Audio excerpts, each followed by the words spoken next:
नमस्कार, आपके साथ मैं रोहित कुमार। आप न्यूज फाउंडेशन पर बड़ी खबर है बिहार से, जहां पर जदयू की राष्ट्रीय कार्यकारिणी और राष्ट्रीय परिषद की बैठक से पहले बीजेपी ने बड़ा झटका दे दिया है। बीजेपी ने एक दो नहीं बल्कि 5 विधायकों को तोड़ लिया है। दरअसल बीजेपी के लिए और खासकर नीतीश कुमार के लिए राष्ट्रीय पार्टी बनने का जो सपना है उसको बीजेपी ने चकनाचूर कर दिया है। जदयू के 6 में से 5 विधायकों ने बीजेपी का दामन थाम लिया है और सब कुछ तब हुआ है जब मणिपुर के अंदर में बीजेपी यानी कि एनडीए अलायंस से बाहर होने के लिए फैसला लेने वाली थी जदयू, और उसके ठीक पहले 5 विधायक जो हैं उन्होंने जो है वो बीजेपी ज्वाइन कर लिया है। बता दें आपको कि वहां पर जिन लोगों ने पार्टी को ज्वाइन किया है उसमें कुमकुमचम ज्योतिषान सिंह हैं, उसके बाद नगुर संगुरी सनाते हैं, अचाब उद्दीन हैं, तंगजिम अरुण कुमार हैं और एलएम खातुए हैं। और इन लोगों ने जो है एक तरीके से कहें कि पार्टी को जो है अलविदा कह दिया है जदयू को। वहां पर बड़ी टूट कर दी है मणिपुर के अंदर में। मणिपुर चुनाव में बीजेपी को इन सीटों पर जो है हराया था जदयू के प्रत्याशियों ने। बता दें कि मणिपुर में जो है जदयू के कुल 6 सीटें आई थी और सभी पर बीजेपी प्रत्याशियों को हराया गया था। मणिपुर में चुनाव जो है इसी साल में जो है वो संपन्न हुए थे और 10 मार्च को उनके चुनावी नतीजे आए थे और वहां पर एनडीए गठबंधन की सरकार थी। कुल 60 सीटें वहां पर थी, जिसमें से लगभग आधे पर बीजेपी जीती थी, कांग्रेस को 5, जदयू को 6 सीटें मिली थी वहां पर। और बड़ी बात यह है कि वहां पर जो है करारी हार का सामना करना पड़ा था बीजेपी को इन सीटों पर और उन सभी विधायकों को जो है वहां पर तोड़ लिया गया है। अब बात करते हैं आपको कि आखिर वहां पर घटनाक्रम बहुत तेजी से बदल रहा था। नेशनल डेमोक्रेटिक अलायंस यानी कि एनडीए से बाहर हो चुकी जनता दल यूनाइटेड अब मणिपुर में भी भारतीय जनता पार्टी का साथ छोड़ने की तैयारी में थी। खबर के मुताबिक पूर्वोत्तर राज्य की गठबंधन सरकार में शामिल जदयू सरकार से समर्थन वापस लेने की तैयारी कर रही थी।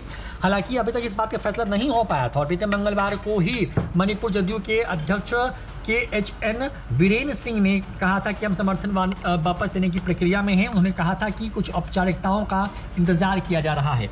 इसके बाद जो है 3 और 4 सितंबर को जो है मणिपुर जदयू के नेता जो है पटना में होने वाली राष्ट्रीय कार्यकारिणी और राष्ट्रीय परिषद की बैठक में जो है शामिल होने के लिए पटना पहुंचने वाले थे। उसके ठीक पहले ये कहा गया था कि 2 सितंबर को ही ये सभी लोग जो हैं एनडीए से बाहर हो जाएंगे, लेकिन इसके पहले ही बीजेपी ने सर्जिकल स्ट्राइक कर दी है और 6 में से 5 विधायकों को तोड़ दिया है। बता दें कि 10 अगस्त को इसके लिए पार्टी स्तर पर जो है मीटिंग हुई थी। राज्य में बीते विधानसभा चुनाव में भाजपा के खाते में कुल 32 सीटें आई थी, जबकि नेशनल पीपुल्स पार्टी को 7 सीटें मिली थी, जबकि उसके बाद जदयू 6 सीटों पर जीत करके राज्य की सबसे बड़ी पार्टी बनकर उभरी थी। इसके बाद पार्टी ने सरकार में भाजपा का समर्थन करने का फैसला कर लिया था। इस दौरान कांग्रेस और नागा पीपुल्स फ्रंट की 5 सीटों पर जीत हासिल की थी। वहीं कुकी पीपुल्स अलायंस को 2 सीटें मिली थी और राज्य में 3 निर्दलीय जीते थे। फिलहाल भाजपा के पास जो है वहां पर 55 विधायकों का समर्थन था, जिसमें 6 विधायक जदयू के भी शामिल थे।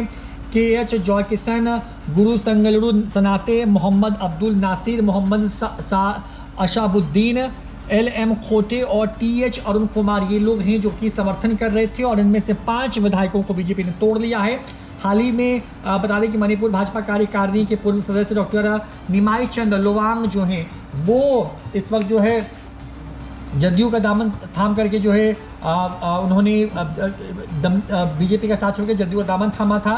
तो एक तरफ जहां राष्ट्रीय कार्यकारिणी की और राष्ट्रीय परिषद की बैठक होनी है पटना में, उसके ठीक पहले बीजेपी ने जो है बड़ा सर्जिकल स्ट्राइक कर दिया जदयू पर। मणिपुर के अंदर कुल 6 विधायकों में से 5 को तोड़ लिया है और इसको लेकर के जो है वहां विधानसभा अध्यक्ष को जो है चिट्ठी भी समर्थन का भेज दिया गया, यानी कि इन विधायकों का विलय हो रहा है बीजेपी के अंदर।